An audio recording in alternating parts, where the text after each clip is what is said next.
மேயர்ஜி அவர்களை மற்றும் என்னுடன் செயலாற்றி கொண்டிருக்கும் அனைத்து தாமரை உறவுகளையும் உங்களுக்கு என்னுடைய முதற்கண் வணக்கங்களை தெரிவித்துக் கொள்கிறேன். தினம் நம்ம பேசிட்டே இருக்கிறோம், ஸ்பெஷலாக என்ன பேசணும் கூட தெரியல.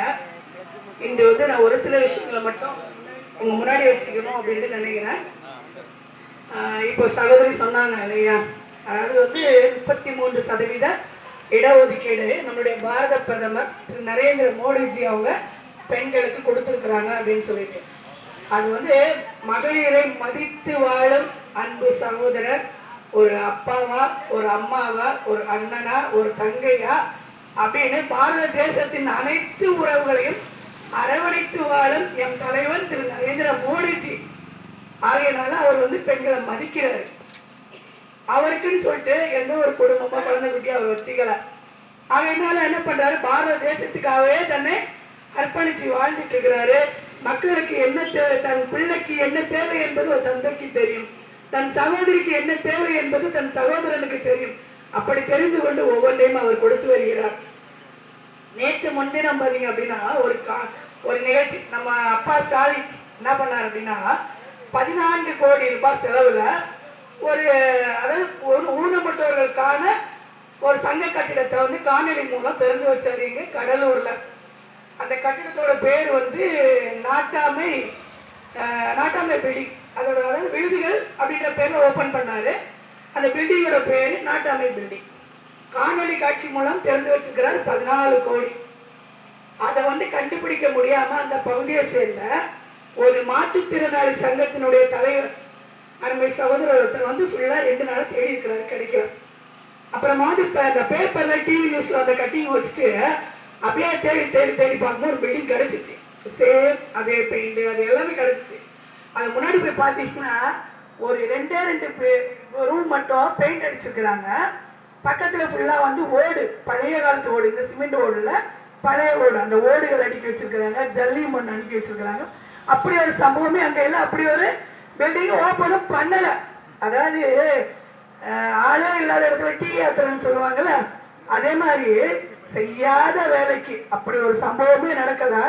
ஆனா 14 கோடி ரூபாய் செலவு. யாருடைய பணம் இது? மக்களுடைய வரி பணம். 14 கோடின்ற சும்மாவா இருக்கு? 1 ரூபாய் 2 ரூபாவா இல்ல 50 ரூபாய் 5000 ரூபாவா?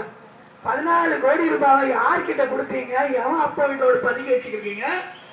இது என்ன சொல்றது, தமிழ்நாட்டு மக்களை பார்த்தா இன்னும் ஏமாளிகள் அப்படின்னு நீங்க நினைக்கிறீங்கன்னா, உங்களை மாதிரி ஒரு முட்டாள் இந்த உலகத்துல எவனுமே கிடையாது. அதான் சொல்லுவாங்கல்ல, கலைஞர் பிள்ளை தத்தி. அது தத்தி என்ன பண்ணோம் அப்படின்னா பண்ணோம் இல்லையா? உண்மையில கலைஞர் எல்லாம் பாராட்டலாம்.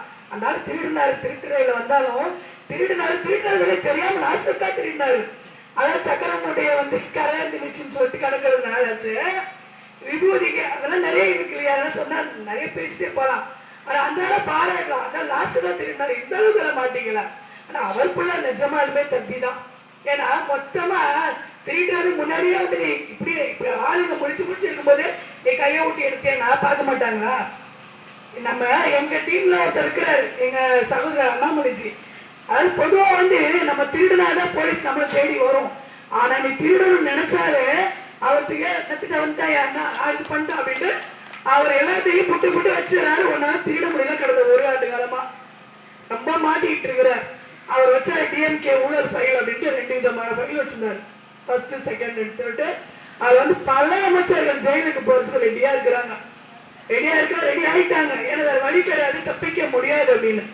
ஆறு காலகட்டத்துல இந்த திமுக என்ன பண்ணுச்சு அப்படின்னா, தன்னுடைய அந்த என்ன சொல்றது அதிகாரத்தை துஷ்பிரயோகம் பண்ணி சில வழக்குகளை குற்றவாளிகளை தீர்ப்பு வந்ததையும் அந்த வழக்கு அதாவது அந்த நீதிபதிகளை மிரட்டி அவர்களுக்கு வேண்டிய நீதிபதிகளை அந்த இடத்துல அப்பாயின்மெண்ட் பண்ணி பல வழக்குகளை விடுதலை ஆகியிருந்தாங்க. இப்ப நேரடியா சிபிஐயும் இடியும் உள்ள இறங்கிடுச்சு, அமலாக்கத்துறை இறங்குறதுனால இப்ப அவங்க எதிர்ந்து வெளியே வந்தாங்களோ அத்தனை அந்த அதாவது குற்றப்பட்டவர்கள் என்று நிரூபிக்கப்பட்ட அத்தனை வழக்கிலும் அந்த தீர்ப்புகள் ரத்து செய்யப்பட்டு மீண்டும் வழக்கு தொடர்கிறது. அந்த மாதிரி ஒரு சூழ்நிலை வந்துருச்சு. ஊழல் ஊழல் ஊழல் அப்படின்னு சொல்லிட்டு இருக்கிறோம். அமலாக்கத்துறை சில ஊழல் குறித்து சொல்லியிருக்கிறாங்க. அதனோட சில விஷயங்கள் பார்த்தீங்க அப்படின்னா, 888 கோடி பணி நியமன ஊழல் இதை திமுக பண்ணியிருக்கு நகராட்சியில. அதுதான் இப்ப போயிருக்கிறாங்க தலைவர் 1020 கோடிக்கு வந்து நம்ம KN நேருஜி மேல வந்து கேஸ் ஃபைல் பண்ண சொல்லி ஹைகோர்ட்டே வந்து ஆர்டர் போட்டுச்சு. அதாவது 3 விதமான நோட்டீஸ் வந்து அமலாக்கத்துறை கொடுத்தோம், எந்த ஒரு இது ஸ்டெப்பும் எடுக்கல. அவர் வந்து அரெஸ்ட் பண்றதுக்கோ அவர் மேல வந்து FIR போடுறதுக்கு எந்த ஒரு ஸ்டெப்பும் எடுக்காததுனால ஆடா அப்படின்னு காதுமே அடிச்சு என்ன பண்ணிருக்காங்க, உயர் நீதிமன்றம் வந்து கேஸை ஃபைல் பண்ண அவன் மேல அப்படின்னு சொல்லிடுச்சு. இப்ப அதுக்கான வேலைகள் போயிட்டு இருக்குது. 4730 கோடி மணல் கொள்ளை, அதுல வந்து கொள்ளை அடிச்சிருக்கிறாங்க ஊழல். மணல் இன்னைக்கு வந்து நம்ம போயிட்டு வீடு கட்டுறதுக்கு மணலுக்கு ரொம்ப கஷ்டப்படுறோம் இல்லையா? ஆத்து மணல் எடுக்க போனா அங்க உதப்பான இவங்களுக்கு விதவிதமா எல்லாமே கிடைக்குது. எங்க இருந்தா அடிக்கிறான் அவன். ஒரு வீடு கட்டுறதுக்கு குருவி சேர்க்கறது மாதிரி 50-100 சேர்த்து ஒரு சின்னதா ஒரு வீட்டை கட்டுறான். அந்த வீட்டை கட்டுறதுல மணல் வாங்க போனா அதுல ஒரு கமிஷன், சிமெண்ட் வாங்க போனா அதுல ஒரு கமிஷன், ஜல்லி வாங்க போனா அதுல ஒரு கமிஷன், கம்பி வாங்க போனவர்கள் எல்லாத்துக்கும் மேல அப்ரூவலுக்கு போய் நிக்க போது 50% வரைக்கும் கமிஷன் வாங்குறாங்க பாருங்க. மனசாட்சியே இல்லையா இவங்களுக்கெல்லாம்? ஊழல்ல பெருச்சாலிங்க இவனுங்கெல்லாம். எப்ப பாரு நானா உழைச்சு துன்றதுக்கு வழி இல்லை, ஊழல் தான் பண்றேன். ஆனா மனசாட்சி பண்றது இருக்கலாம் இல்லையா? அந்த மனசாட்சி கூட கொஞ்சம் கூட இல்லாததான் இருக்குது. அப்புறமா வந்து நம்ம நெல் கூட வைக்கிறதுக்கு இடம் இல்லை, பணம் இல்லைன்னா. ஆனா 1240 கோடி அடிச்சிருக்கிறாங்க நெல் கொள்முதல் பண்றதுல. அப்பாவி விவசாயிகள் அவன் மழை வந்தா போயிடும். அந்த கதிர குழந்தைய வளர்க்குற மாதிரி அவன் விதை உழுது நாத்து நட்டு விதை விதைச்சு நாத்து நட்டு அதை அறுவடை பண்ணி அவன் வந்து வீடு கொண்டு சேர்க்கிற வரைக்கும் அவனுக்கு தூக்கம் இருக்காது. அந்த 6 மாத காலங்கள் ஒரு விவசாயி பருவமழை போயிட்டு போனால் அந்த கதிர் வந்து மொத்தமா அது போயிடும். அவனுக்கு அந்த இந்த ஆண்டு வந்து சிறப்பான ஒரு விவசாய மகசூல் இருந்தா மட்டும்தான் அடுத்த ஆண்டு அவனால அந்த குடும்பத்தை ரன் பண்ண முடியும். அடுத்த பயிர் வைக்க அவனால யார்கிட்ட கையேற்ற முடியாம இருக்கும். அப்படி ஒரு சூழல்ல என் மரியாதைக்குரிய பாரத பிரதமர் நரேந்திர மோடிஜி அவங்க விவசாயிகளுக்கு வருடத்திற்கு 6000 ரூபாய் ஒரு கிசான்களை வந்து கொடுத்தாங்க. நீ கொடுத்தியா? இல்ல. ஆனா 1240 கோடி நெல் கொள்முதல்ல ஊழல். அப்புறமா பாத்தீங்கன்னா இந்த சரக்குந்து அந்த நெல்லை வந்து எடுத்து போறதுக்கு கொள்றதுக்கு எல்லாம் யூஸ் பண்றாங்க இல்லையா? அது வந்து பாத்தீங்கன்னா 165 கோடி ஊழல். இதெல்லாம் அந்த வரி எல்லாத்துலயும் ரொம்ப கேவலமானது. பாத்தீங்கன்னா சாராயத்துல 1.62 லட்சம் கோடி வந்து வரி ஏற்பு. நாம ஒரு தீப்பெட்டி வாங்கினா கூட நம்ம வரி கட்டுறோம் இல்லையா? ஒரு வத்திப்பட்டி, ஒரு சாக்லேட், எல்லாத்துலயுமே வரி. இப்பதான் வந்து நம்முடைய மாண்பு பாரத பிரதமர் உணவுப் பொருட்களுக்கு வரி இல்லைன்னு சொல்லுறாங்க. சில உணவுப் பொருட்களுக்கு எல்லாத்துலயுமே வரி. ஆனா அந்த சாராயம் காட்சி பெருத்து போய் பண்ணி மாறி ஒரு நீங்க அதுலயும் கூட ஊழல். நீங்க எதுலதான் அதாவது ஒண்ணு இல்ல. அன்னைக்கு வந்து அம்மா காலத்துல உண்மையிலேயே என்னோட இன்ஸ்பிரேஷன் அப்படின்னா அன்றைய முதலமைச்சர் ஜெயலலிதா அம்மையார் தான். எனக்கு ரொம்ப பிடிக்கும் அவங்கள. எனக்கு இதுல இன்னும் டிஎம்கே மேல இன்னும் ரொம்ப பயங்கரமான போகும் அந்த காலகட்டத்துல. என்ன அம்மையாரை வந்து சட்டசபையில வச்சு அவங்க புடவையை வந்து கலைஞர் குருன்னு அந்த ஒரு விஷயம். நான் அப்ப சின்ன வயசு தான். ஆனா அதை கேட்க ஒரு பெண் என்றும் பாராமல் சட்டசபையில் மானபங்கப்படுத்தின ஒரு தகப்பனுடைய பிள்ளாப்புறம் எப்படி இருப்பான்? அப்படிதான் இருப்பான். அவங்க கிட்ட எல்லாம் நம்ம மரியாதை எதிர்பார்க்க முடியுமா? பெண்களுக்கு பாதுகாப்பு எதிர்பார்க்க முடியுமா? கண்டிப்பா முடியாது. பல ஆயிரம் பேர் கூட, அதாவது தமிழகம் முழுவதிலும் இருந்து சட்டசபைக்கு எல்லாருமே தேர்ந்தெடுக்கப்பட்டு போயிருக்கிறாங்க. அவங்க எதிரிலேயே நீங்க வந்து ஒரு பெண்ணை மானபங்கப்படுத்துறீங்கன்னா சந்தில எல்லாம் பண்றதெல்லாம் பெரிய விஷயமா? நீயே பண்ணும்போது உன் புள்ள பண்ணதான் செய்யலாம் அப்படின்ற அப்பா நீ பண்ணிட்டு போயிட்டப்பா, உன்னோட 10 மடங்கு நான் பண்றேன் பாருங்க. இன்னைக்கு கஞ்சாவையும் கள்ளச்சாராத்தையும் தறிகட்டு ஓடுற அளவுக்கு பண்ணி வச்சுக்கிறாரு நம்மளுடைய மாண்புமிகு முதலமைச்சர் ஸ்டாலின் அவர்கள். இதுல இவருடைய என்ன தெரியுமா? எங்களோட தமிழ்நாட்டு மக்கள் எல்லாம் என்னை அப்பா என்று அழைக்கிறார்கள். ஒரு அப்பா செய்யற காரியமா இது? ஒரு அப்பா செய்யற காரியமா இது? ஒரு பெண் குழந்தைகளை இன்னைக்கு பள்ளி கல்லூரிகளுக்கு அனுப்பிட்டு ஒரு தாய் 10 நிமிடம் அந்த குழந்தை வந்து லேட்டா வந்தாலே ஐயோ அப்படின்னு மனசு பதறி என் பிள்ளை வந்துடுறதா அப்படின்னு போன் பண்றாங்க. போன் பண்ணி எடுக்கிற ஐயோ பிள்ளைக்கு என்ன ஆச்சு ஏதாச்சுன்னு அந்த 10 நிமிடங்களில் அந்த தாய் மனசு பதறுது. அந்த வலி, அந்த வேதனை அது யாராவது வந்திருக்கு? உங்களால தானே. அப்போ கள்ளச்சாராயமும் பாலியல் வன்புறம், அதாவது கஞ்சா என்னைக்கு உள்ள வந்துச்சோ தனியை பிடிச்சவனுக்கு குடிச்சிட்டு வந்தா கூட இவரை குடிச்சிட்டு வந்ததுனால கண்டுபிடிச்சிடலாம். இந்த கஞ்சா மண்ணாங்கடி அடிச்சுட்டு வராங்க பாருங்களேன், எனக்கு கஞ்சா அடிச்சுக்கிறேன் இன்னொரு தெரியாது, ஆனா பக்கத்துல நெருங்கி வந்தா தெரிஞ்சு ஓ இவங்க ஏதோ சாப்பிட்டுக்கிறாங்க அப்படின்றத நம்ம தெரிஞ்சுக்கலாம். ஆனா அப்படி இருந்தோ நம்ம சில வேலையை கண்டுபிடிக்க முடியாது. அப்போ இந்த பள்ளி குழந்தைகள் என்ன பண்ணுவாங்க சொல்லுங்க? 14 வயது சிறுமிகள், 12 வயது சிறுமிகள், 3 வயது குழந்தைகள். என்ன இந்த குழந்தைகள் எல்லாம் உண்மையை உங்க கண்ணுக்கு வந்து உங்களுக்கு குழந்தைகளா தெரியல. பெண் குழந்தையை பெண்கள் தெய்வமாக போட்டி வணங்கக்கூட வேண்டியவர்கள்.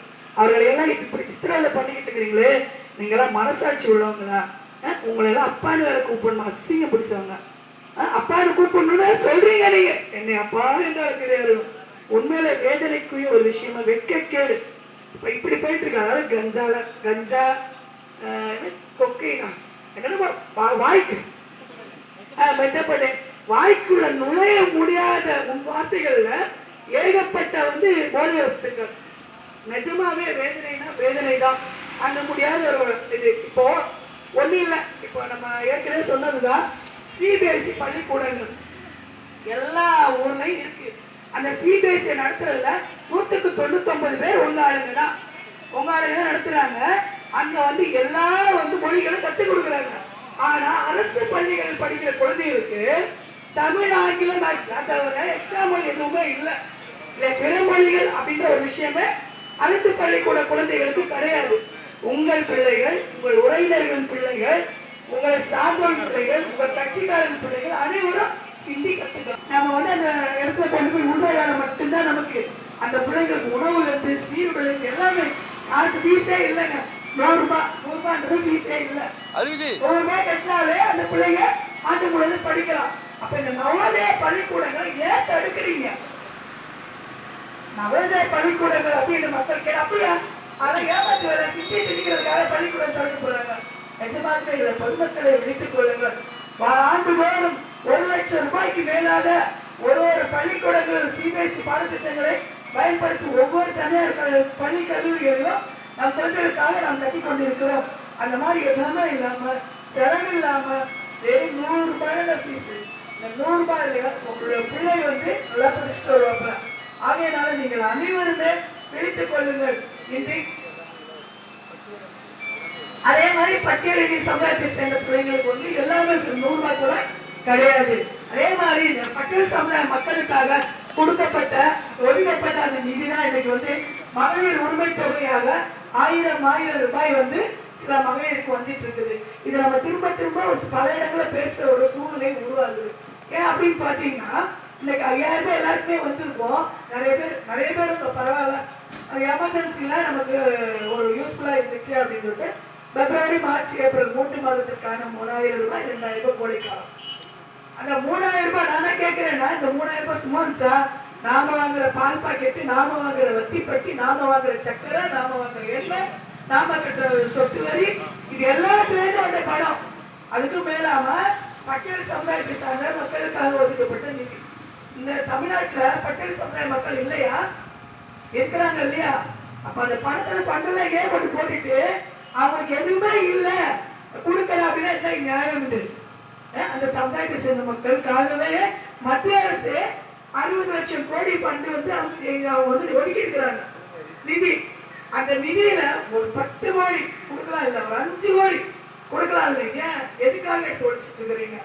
ஏன் இந்த மாதிரி எல்லாம் பண்ணிக்கிட்டு இருக்கிறீங்க? அதாவது மக்கள் என்னைக்குமே ஏமாளியா இருக்க போறது கிடையாது. உங்களுடைய ஆட்சி அழிவுக்கு விட்டது. உங்களுடைய ஆட்சியின் இறுதி நாட்களை நீங்கள் எண்ணிக்கொண்டிருக்கிறீர்கள். அந்த பயத்துல தான் இப்போ 5000 ரூபாய் வந்தது. சரிங்களா? கோடைக்காலம் ஆண்டுதோறும் வருகிறது. ஆண்டுதோறும் கோடை காலத்துல தண்ணீர் பற்றாக்குறை, மக்கள் அவதிப்பட்டு இருக்கிறாங்க. வாரத்துக்கு ஒரு முறை தண்ணீர் இருக்கு. இந்த மாதிரி பிரச்சனை போயிட்டே இருக்கு.